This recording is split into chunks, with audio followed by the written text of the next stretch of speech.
मैं सुरेश जायसवाल नासिक महाराष्ट्र का निवासी हूँ और अभी मैं 2 बजे एक वीडियो बना रहा हूँ। मेरी जान को खतरा है।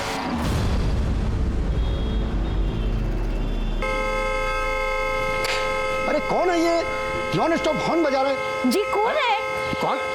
अरे ये जायसवाल साहब की गाड़ी है। आओ चलो देखते हैं। अरे भाई साहब, क्या तबीयत खराब है भाई साहब? भाई साहब, सावधानी हटी और दुर्घटना घटी। सड़क पर गाड़ी चलाते हुए ये बिलबोर्ड आपने अक्सर देखा होगा, लेकिन आजकल हमारे समाज में बढ़ती हुई आपराधिक मानसिकता को देखते हुए ये स्लोगन हमारी आम जिंदगी में भी उतना ही लागू पड़ता है। नमस्कार, मैं senior inspector Rajesh Jadhav crime petrol Dastak के आज के इस भाग में आप सबका स्वागत करता हूँ। एक आदमी अपने ही घर के बाहर अपनी ही गाड़ी में मरा हुआ पाया गया। ये केस मेरे पास तब आया था जब मैं नासिक के अंबड़ पुलिस स्टेशन में पोस्टेड था। इस केस के सिरे सुलझाते सुलझाते हमारे पसीने छूट गए थे, क्योंकि सस्पेक्ट्स की एक बहुत लंबी लिस्ट बन गई थी। लेकिन इस गुनाह के पीछे का मोटिव इतना अजीबोगरीब था कि इसे सुलझाना हमारे लिए एक बहुत बड़ा चैलेंज बन गया था।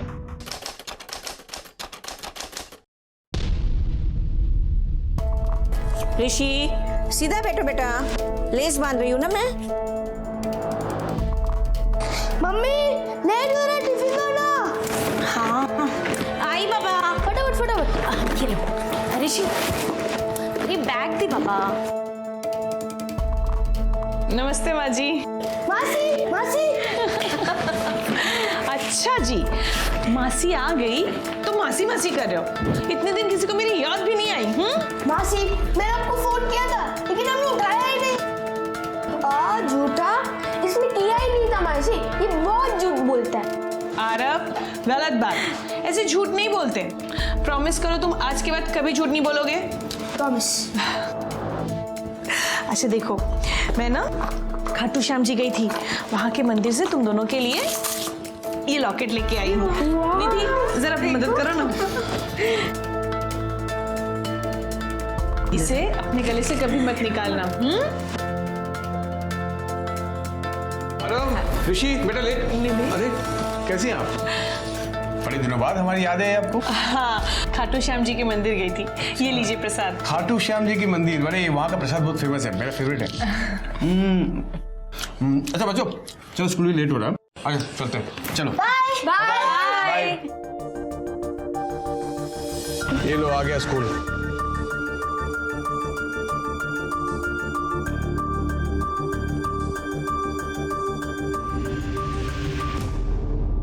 अच्छा, अब मैं चलती हूँ। राजीव से भी मिलने जाना है, उसको भी प्रसाद दे आऊं। सुना है मेरी बहन ने मुझे याद किया। अरे अच्छा हुआ तो यहीं आ गया। ये ले, खाटू श्याम जी का प्रसाद लाई हूँ। Thank you so much.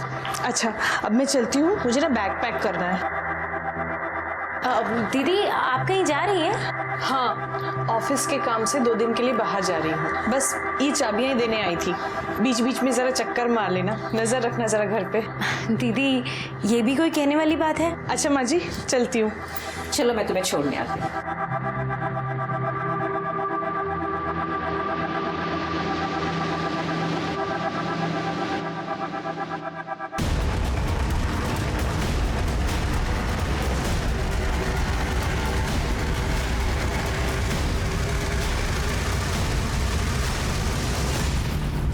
कौन है आप लोग? क्या चाहते हैं आप लोग? अरे कहाँ लेके गए आप लोग? कौन है आप लोग? अरे अरे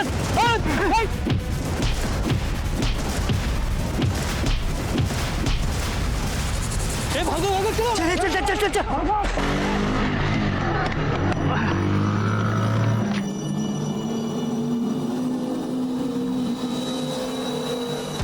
बेटा सुरेश, ये चोट कैसे लगी तुझे?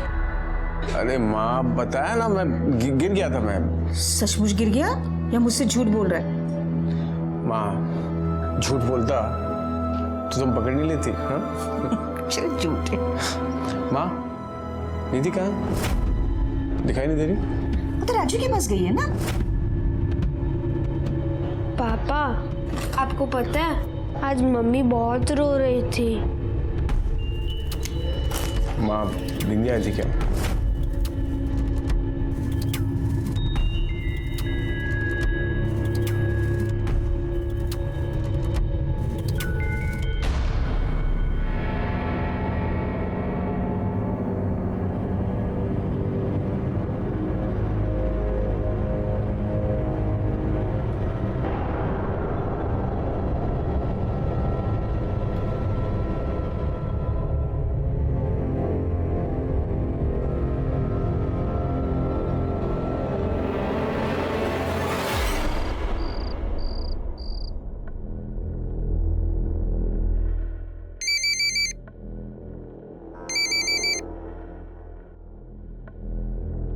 हाँ बोलो।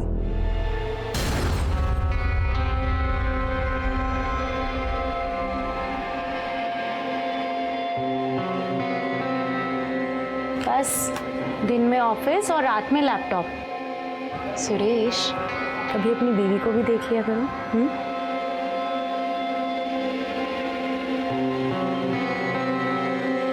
क्या हुआ? ऐसे क्यों देख रहे हो?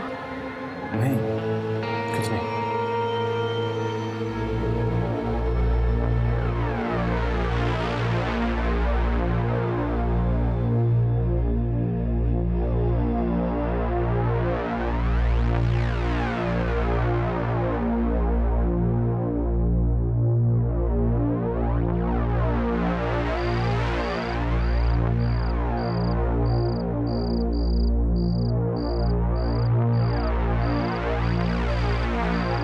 मैं सुरेश जायसवाल नासिक महाराष्ट्र का निवासी हूं और अभी मैं 2 बजे एक वीडियो बना रहा हूं। मेरी जान को खतरा है।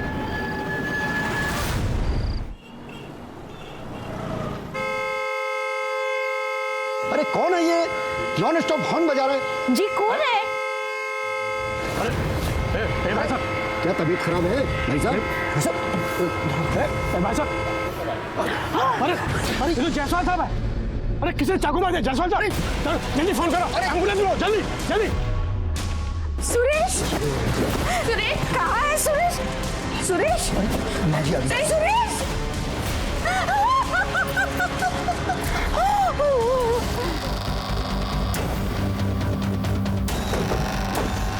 हटिए हटिए वहां से।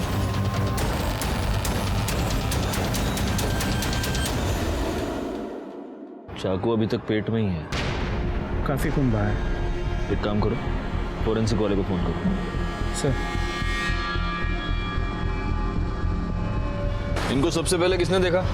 अब मैंने देखा था सर, बहुत देर से हॉर्न बजाने की आवाज आ रही थी। नजदीक जाके देखा तो अपना सुरेश भाई थे। इनकी फैमिली? ये सर इनकी फैमिली है सर।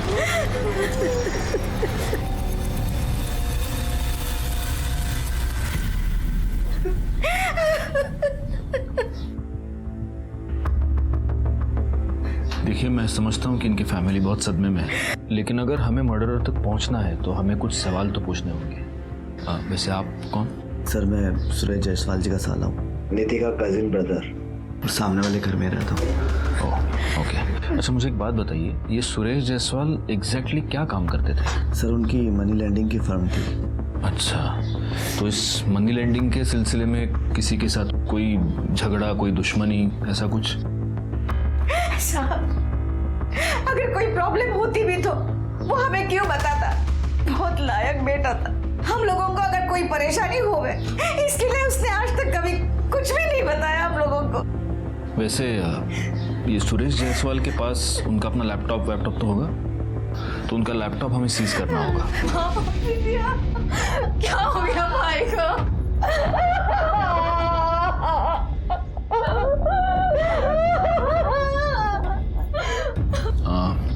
ये कौन है? सर ये जीजाजी की छोटी बहन बिंदिया है और ये उनके हस्बैंड हेमंत।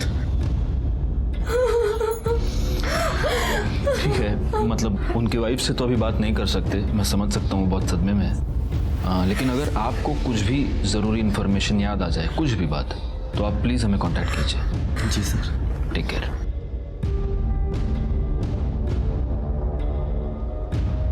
मासी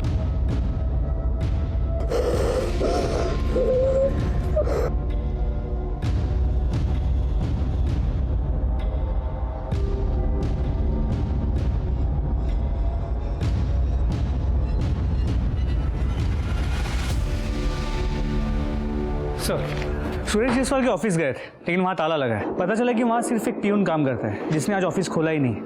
उसे पुलिस स्टेशन बुला लिया है पूछताछ के लिए। मुझे लगता है गायकवाड़, इस सुरेश जायसवाल का मर्डर किसी प्रोफेशनल रीजन की वजह से ही हुआ है, मतलब पैसे का लेन देन वगैरह, और ये सब उसके फोन से ही पता चलेगा। सर, उसका फोन अब तक अनलॉक नहीं हो पाया है, शायद थोड़ा वक्त लगेगा। तब तक एक काम करो, उसकी मोबाइल लोकेशन और कॉल डिटेल्स निकालो। सर, सुरेश जायसवाल की पीएम रिपोर्ट और फॉरेंसिक रिपोर्ट।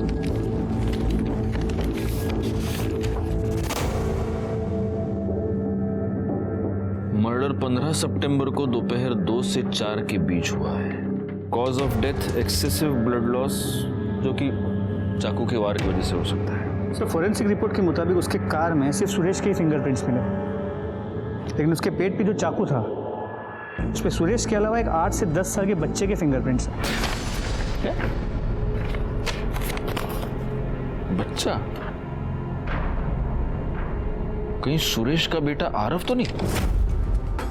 आरव? इतना छोटा बच्चा मर्डर क्यों करेगा?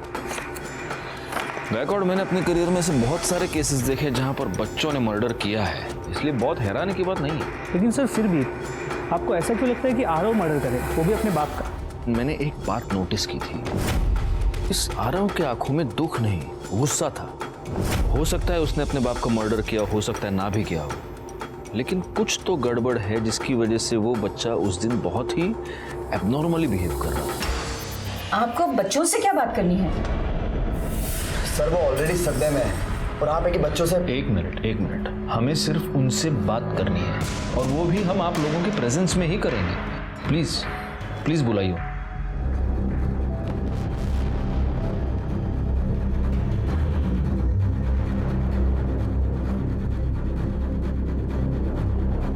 कैसे हो तुम दोनों? देखो, डरना बिल्कुल नहीं है। कल एग्जैक्टली क्या हुआ था, तुम दोनों ने क्या देखा? हमने सोचा कि हम खुद चलकर घर चले जाते हैं, फिर वहाँ जाके देखा तो। संभालिए, संभालिए अपने देखो।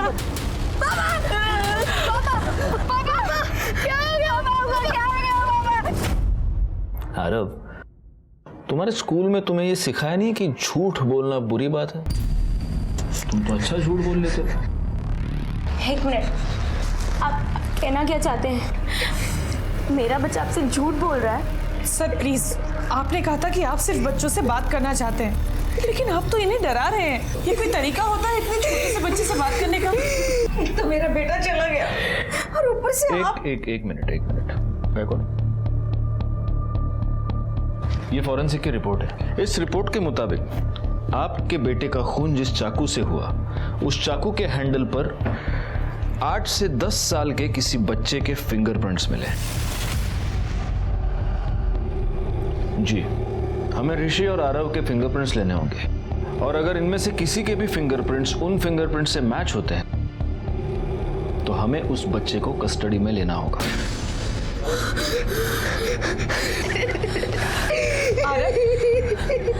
आरव बेटा, तुमने अंदर को सब कुछ सच बताया है ना? हाँ? नहीं मासी, भैया ने झूठ बोला था। तो अब ऋषि, सच क्या है तुम हमें बता दो। चलो। जब हम स्कूल से आ रहे थे तब पापा की गाड़ी बाहर ही खड़ी थी, वहाँ कोई नहीं था, तो हम उधर देखने गए कि क्या हुआ। पापा, पापा ये क्या हुआ आपको? पापा ये आपको।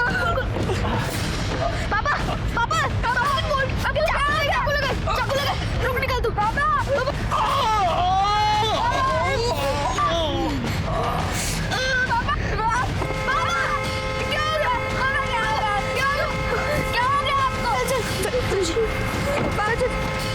मैं और भैया वहीं छुपे थे, फिर जब मम्मी और दादी वहाँ पे आए तो हम भी उधर चले गए।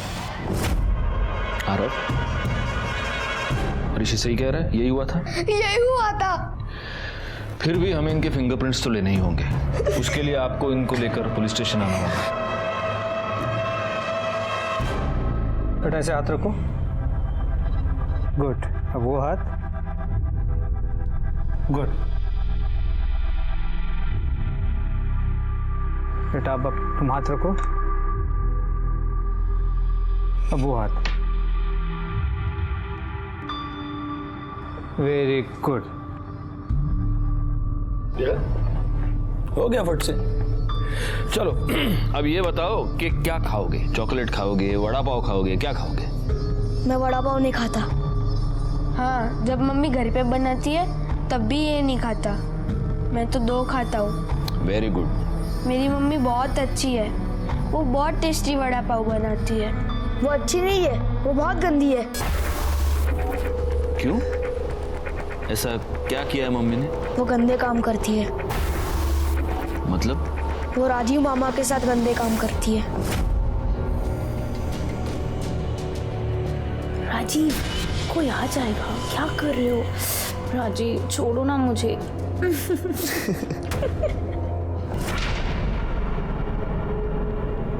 लेकिन बेटा, तुमने तो सिर्फ आवाज सुनी थी, तुमने अपने राजीव मामा को देखा थोड़ी था। वो राजीव मामा ही थे।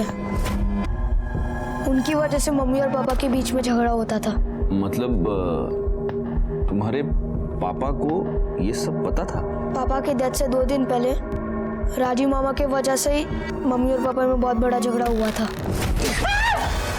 झूठ बोलती है, झूठ बोलती है, झूठ बोलती है। धोखा दे दी मुझे धोखा दे दी तू।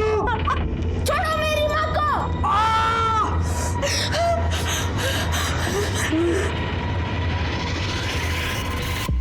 मम्मी गंदी नहीं है, पापा गंदे थे।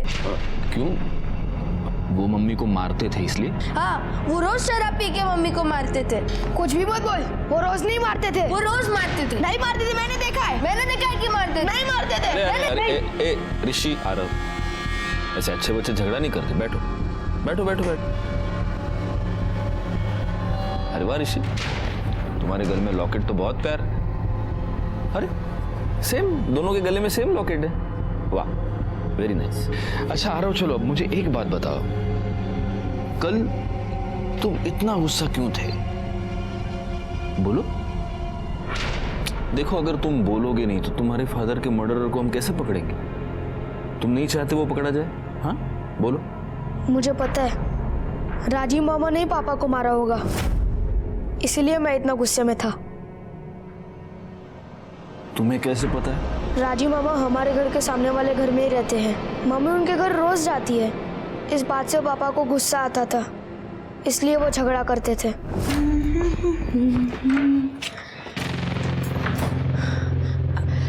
आप आज जल्दी आ गए?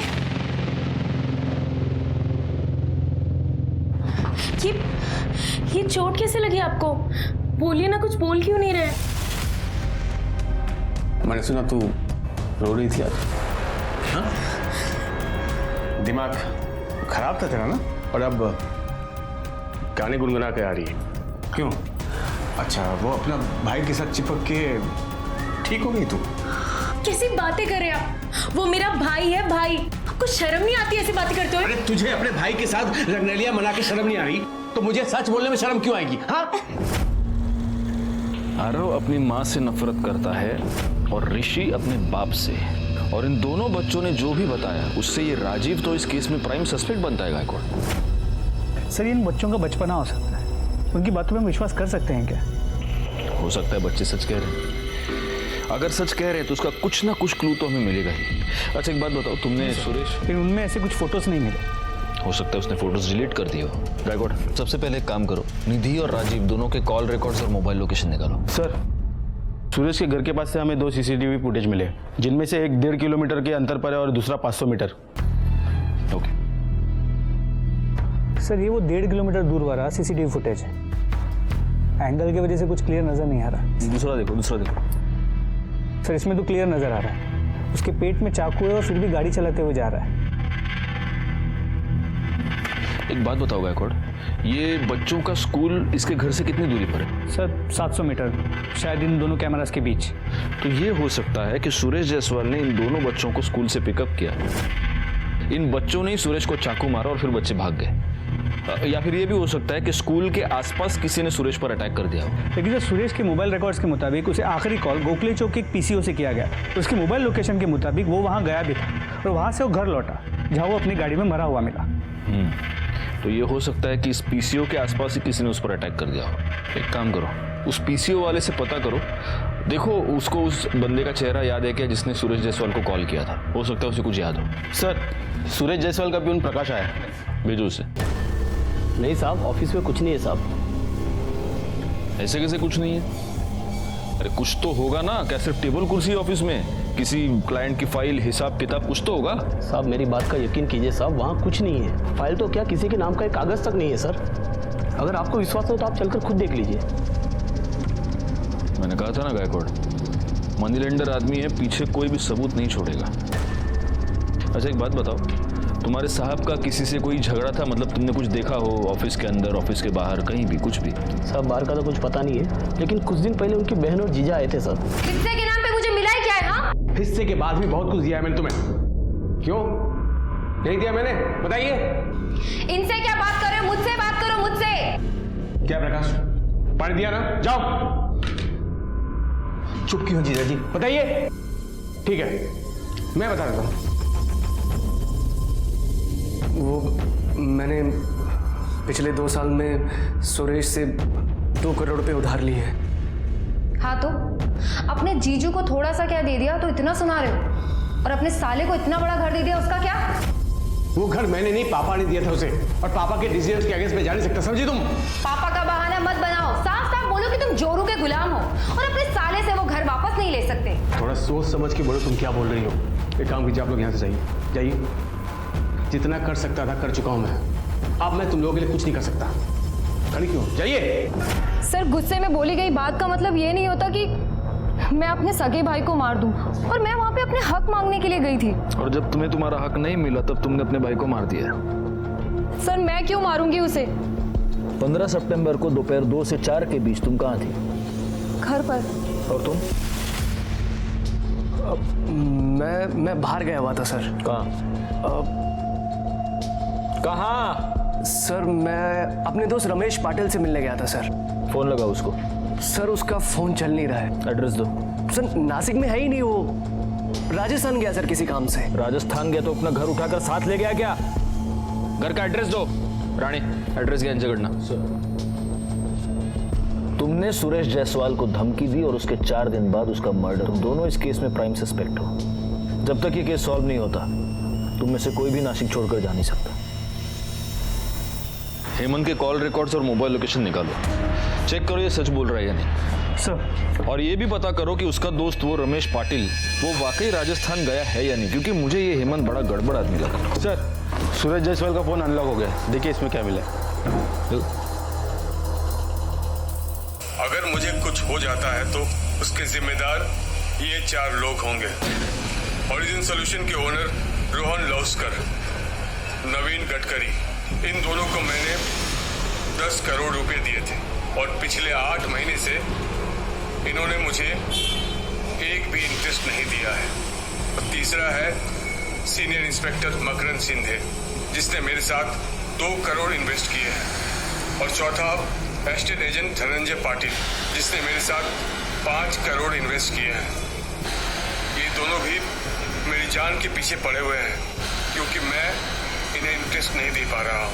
अगर मुझे कुछ हो जाता है तो ये 4 लोग जिम्मेदार होंगे। अब तक मुझे ऐसा लग रहा था कि सुरेश जायसवाल का मर्डर घर के किसी आदमी ने किया है, लेकिन अब इस वीडियो से साफ है कि बाहर वाला भी कोई हो सकता है। एक काम करो गायकवाड़, इसने जिन लोगों के नाम लिए हैं, रोशन, नवीन और धनंजय, इन तीनों से तुम बात करो। तब तक मैं इस सीनियर पीआई मकरंद शिंदे से बात करता हूँ। क्या प्रूफ है आपके पास कि मैंने 2 करोड़ रुपए दिए थे? कोई भी आदमी वीडियो में कुछ भी कह देगा और आप यकीन कर लेंगे? नहीं, ऐसे कैसे यकीन करेंगे? और प्रूफ तो हमारे पास कुछ है नहीं। लेकिन कैसा है शिंदे साहब, आप भी जानते हैं हमारे डिपार्टमेंट के बहुत सारे लोग पास्ट में भी कुछ गलत सलत करते हुए पकड़े जाते हैं। मैं सिर्फ ये कंफर्म करना चाहता हूँ कि आप उन लोगों में से नहीं हैं। हाँ बताइए, कहाँ थे 15 तारीख को आप? 15 सितंबर को मैं सिन्नर में था और वहां पर गैर कानूनी तरीके से चलने वाले क्लिकर बार में मैंने रेड की थी, और इसका प्रूफ आपको आसानी से मिल जाएगा।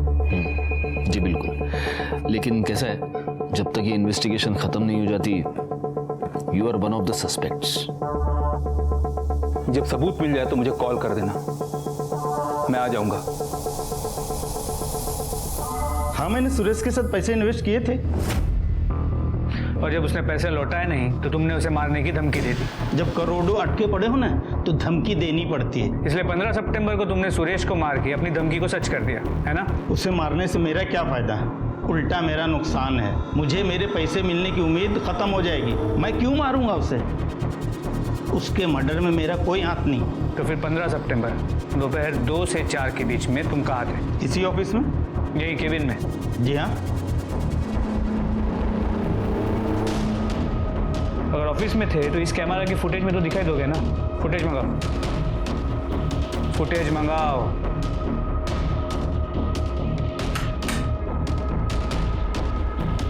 जी सर। 15 सितंबर को इस कैमरा की फुटेज लेके आओ। सर सीसीटीवी तो पिछले 1 हफ्ते से बंद पड़ा है। फुटेज कहाँ से आपको? केस खत्म होने तक तुम शहर छोड़ के कहीं नहीं जाओ। सर हेमंत झूठ बोल रहा है। 15 सितंबर को हेमंत जिस रमेश पाटिल से मिलने की बात कर रहा था। सर मैं अपने दोस्त रमेश पाटिल से मिलने गया था सर। वो तो पिछले 3 महीने से राजस्थान में है और इन्फॉर्मेशन हमें उनके घर वालों से ही मिली है।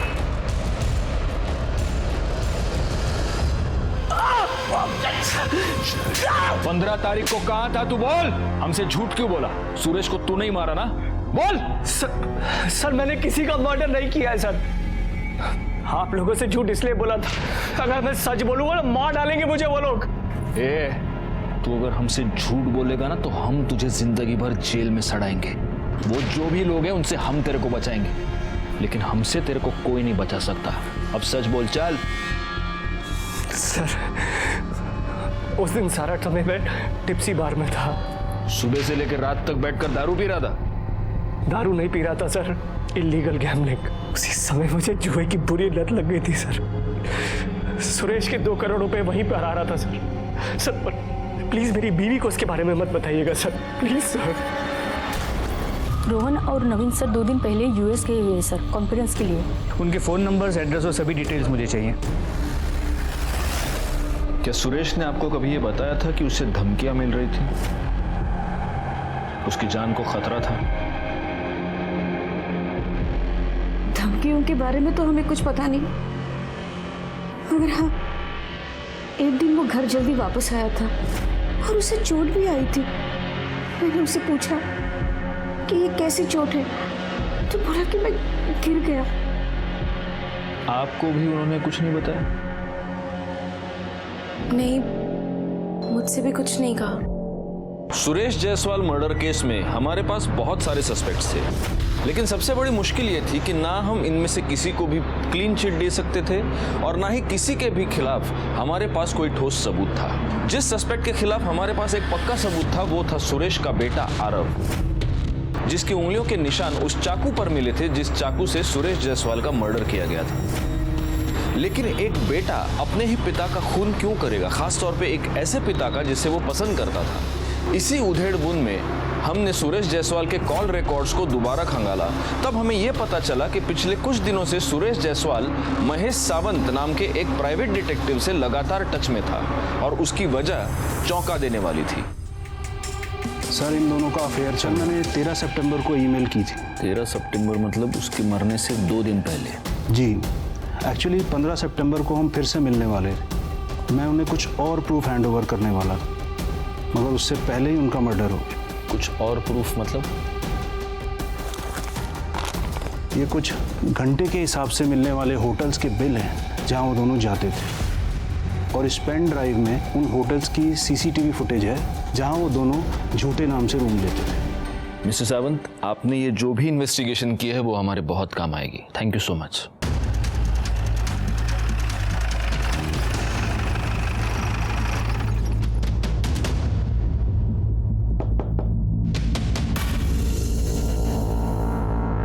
सर ये घर मुझे जीजाजी के पापा ने रहने के लिए दिया है ताकि मैं उन लोगों के आसपास रह सकूं और उनका ख्याल रख सकूं। कितने साल से हो यहाँ पर? सर निधि की शादी को 10 साल हो गए। उसकी शादी के कुछ समय बाद ही मैं यहाँ आ गया था। अच्छा, और उसके पहले भी टच में थे? हाँ सर, निधि मेरे ताऊजी की लड़की है। सर बहन है मेरी, तो टच में तो रहूंगा ना। बस इतना ही? हाँ सर। गायकवाड़,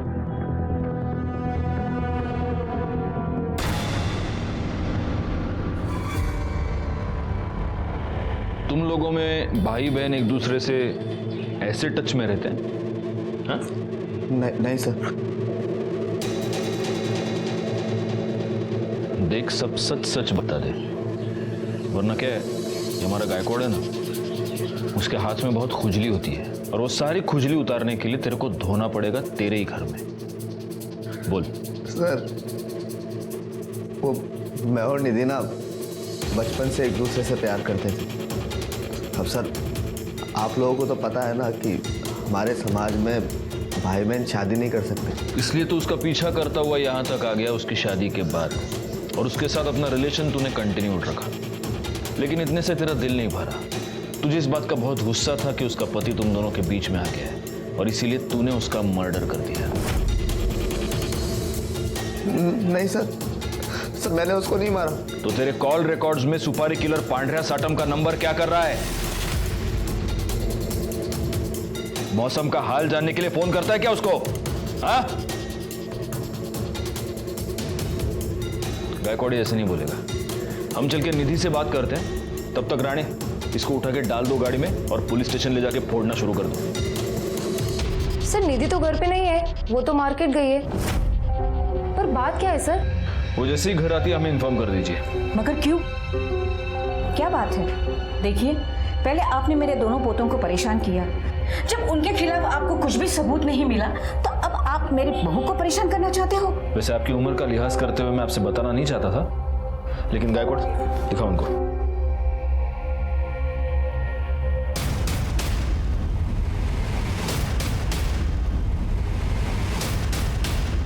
बच्चों, जल्दी से अंदर चले जाओ। वैसे कोई जरूरत नहीं है, ये बात सबसे पहले मैं उन्हीं से पता चली। हमने राजीव से बात कर ली, उसने ये सब कबूल कर लिया है। अब जब निधि घर पर आ जाए तो हमें इन्फॉर्म कर दीजिए।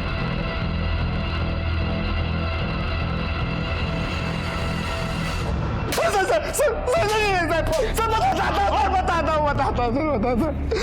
मैंने सुरेश को मारने के लिए गुंडे भेजे थे सर। अरे कहाँ लेके गए लोग? सर, मैंने और निधि ने पूरी प्लानिंग कर रखी थी। कैसा क्या करें कि लोगों को हम पर शक ना हो और हम उसे अपने रास्ते से हटा दें। उस दिन चोट मुझे गिर कर नहीं लगी थी, बल्कि कुछ लोगों ने मुझ पर हमला किया था। क्या? आपने पहले क्यों नहीं बताया? सुरेश, मुझे ऐसा लगता है कि अगर आप बुरा ना माने तो एक बात कहूँ, आपको ना उन लोगों की एक लिस्ट बनाकर वीडियो रिकॉर्ड कर लेना चाहिए। देखिए, भगवान ना करे अगर कल को कुछ उल्टा सीधा हो गया तो हम उनके अगेंस्ट कुछ कर तो पाएंगे ना। तो वो वीडियो बनाने का आइडिया तुमने सुरेश को दिया था ताकि ब्लेम उन 4 लोगों पर आए, और वो वीडियो बनते ही दूसरे ही दिन तुमने सुरेश का मर्डर कर दिया। नहीं सर, मैंने सुरेश को नहीं मारा सर। गायकवाड़, इसको तब तक ठोकते रहो जब तक ये सच न बोले। नहीं। पांड्या का पता चल गया, उठा लो उसको।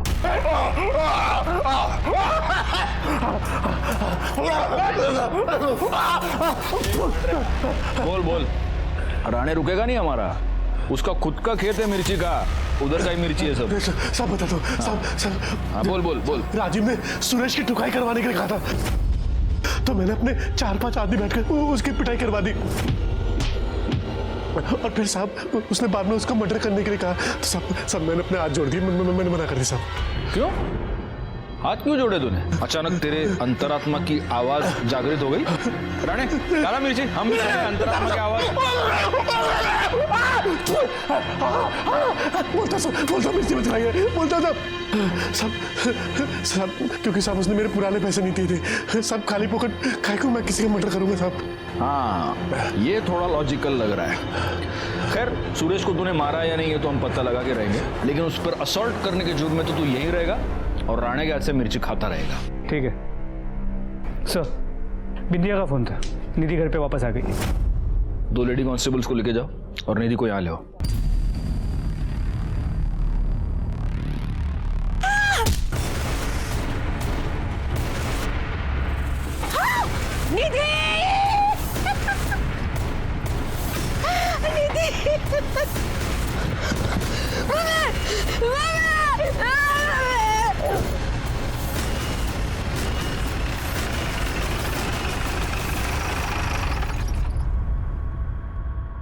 हटिए।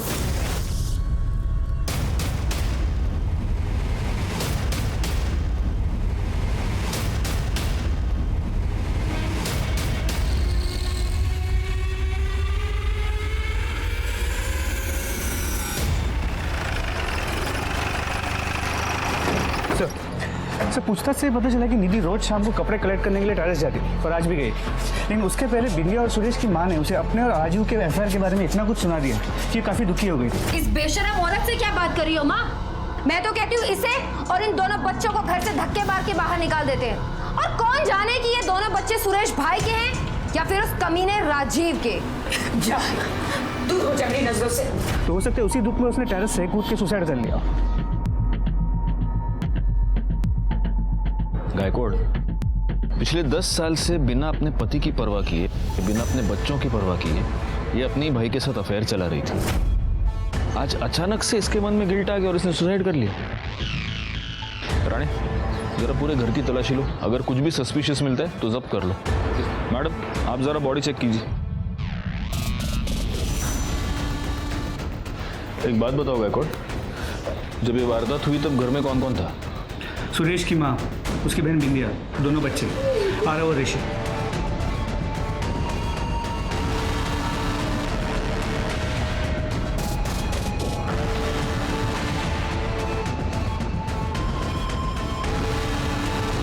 ऊपर जाने का ये एक ही रास्ता है? नहीं सर, सिर्फ अंदर से।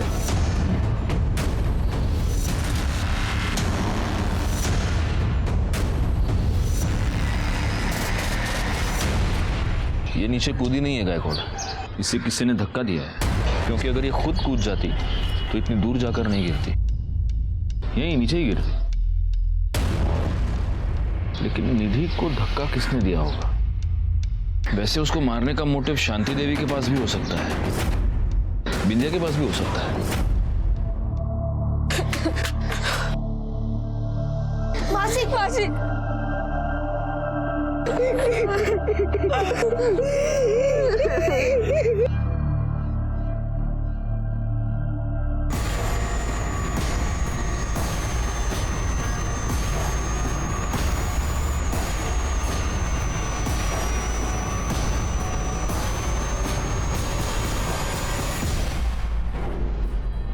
आरव, ये लॉकेट तुम्हारी है?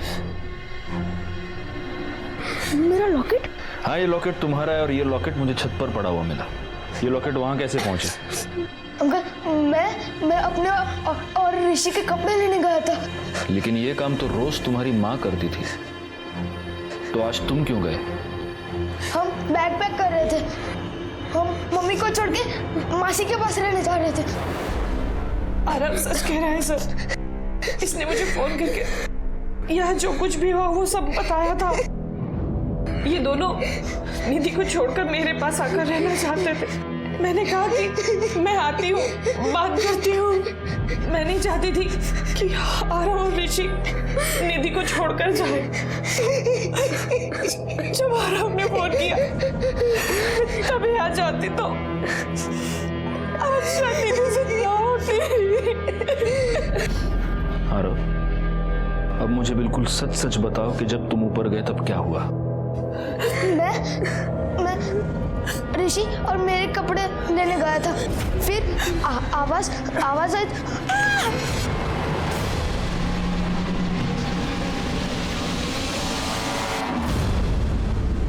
मैं इस बार झूठ नहीं बोल रहा। चुप हो जा बेटी। हाँ, एक बात बताइए, आपके किचन में जो पीछे का दरवाजा है ये हमेशा खुला ही रहता है? नहीं, बंद ही रहता है। तो फिर आज ये दरवाजा खुला क्यों है? किसने खोला? सर पता नहीं। फॉरेंसिक रिपोर्ट के मुताबिक भी निधि की बॉडी जिस पोजीशन में पड़ी हुई पाई गई थी वो पोजीशन कूदने की वजह से ना होकर किसी ने धक्का मारकर गिराने की वजह से ही हुई थी। निधि को छत से धक्का किसने मारा था? क्या आरव ने? आरव ने अपने माता पिता दोनों का खून कर दिया था। इस बात पर यकीन करना बहुत मुश्किल था कि एक छोटा सा बच्चा इतना रूथलेस हो सकता है। और तभी हमें इस केस में 2 बड़ी लीड्स मिली जो हमें इस केस को सॉल्व करने के बहुत ही नजदीक ले गई। एक बात बताइए सुनीता जी, जिस दिन निधि का मर्डर हुआ उस दिन हम वहां पहुंचे और हमारे बाद आप वहां पहुंचे, राइट? जी। झूठ बोल रही हैं आप निधि के घर पर शुरू से ही मौजूद थी। ये है आपकी मोबाइल लोकेशन, इसमें साफ पता चल रहा है कि आप बहुत पहले से ही उस घर में मौजूद थी। यह आपकी फिंगरप्रिंट्स की रिपोर्ट है। निधि के घर में जो पीछे वाला दरवाजा है उसके बाहर के हैंडल पर आपके फिंगरप्रिंट्स हैं और अंदर वाले हैंडल पर आरव के। आप उस दिन निधि के घर पर पीछे के दरवाजे से गए थे। एक और बात, सुरेश जायसवाल का जिस दिन मर्डर हुआ था उस दिन उसको गोखले चौक के एक पीसीओ से फोन आया था। रिकॉर्ड दिखाओ। उस पीसीओ के आसपास की सीसीटीवी फुटेज हमें मिली है और उस सीसीटीवी फुटेज में ये आप हैं। इसी पीसीओ से थोड़ी सी दूर पर एक सुनसान जगह है जहां पर हमें सुरेश जायसवाल के सूखे हुए खून के धब्बे मिले थे और ये है आपके कॉल रिकॉर्ड्स। आप उस दिन उस जगह पर मौजूद थी। सुरेश जायसवाल की मौत 15 मिनट तक खून के बहने की वजह से हुई है और आपकी जानकारी के लिए मैं आपको बता दूं, उस सुनसान जगह से लेकर सुरेश के घर तक पहुंचने में लगभग उतना ही टाइम लगता है। अब मैं तुमसे यह जानना चाहता हूं सुनीता कि ये दोनों खून तुमने क्यों किए? मैंने आरव और ऋषि को आने के लिए ये सब किया, उनकी ममता में किया।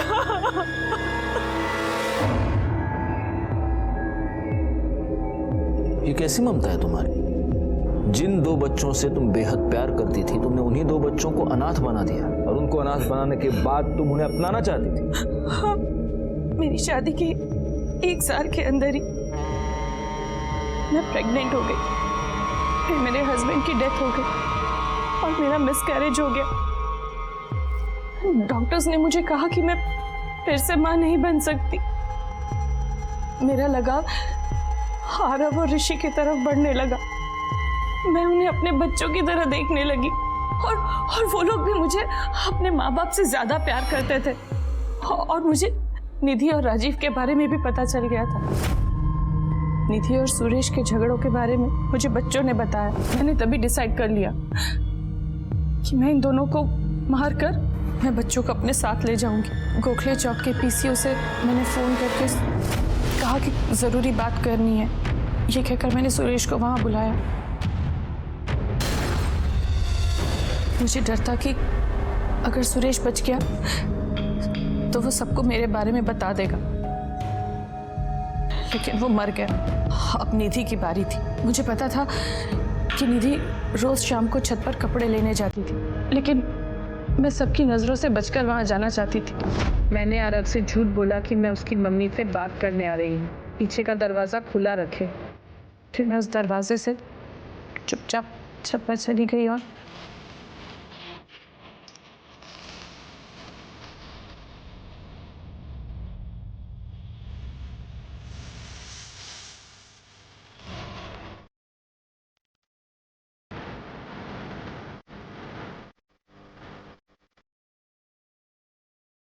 मैंने ये सब आरव और ऋषि के लिए की, लेकिन शायद मेरी किस्मत में वो है ही नहीं। सुरेश जायसवाल और निधि जायसवाल के मर्डर के जुर्म में मैं तुम्हें अरेस्ट करता हूं सुनीता। क्यों जा? ये एक ऐसा केस था जिसमें एक छोटे से बच्चे से लेकर बड़ों तक सारे सस्पेक्ट्स थे, लेकिन अंत में जो गुनहगार निकला उस पे पूरी केस के दौरान हमारी कभी नजर ही नहीं पड़ी थी। एक सीधी साधी दिखने वाली औरत ने अपनी ही बहन और जीजा का खून कर दिया था उनके बच्चों को हथियाने के लिए। उसकी ये वाहियात इच्छा उसके लिए गुनाह की सबसे पहली दस्तक थी। उसे वो समझ नहीं पाई और अपने आप के लिए उसने जेल का रास्ता चुन लिया। खैर, मैं सीनियर इंस्पेक्टर राजेश यादव आपसे विदा लेता हूँ। दोबारा मिलूंगा, तब तक सतर्क रहिए और देखते रहिए क्राइम पेट्रोल दस्तक, क्योंकि मकसद बताना नहीं, बचाना है। जय हिंद।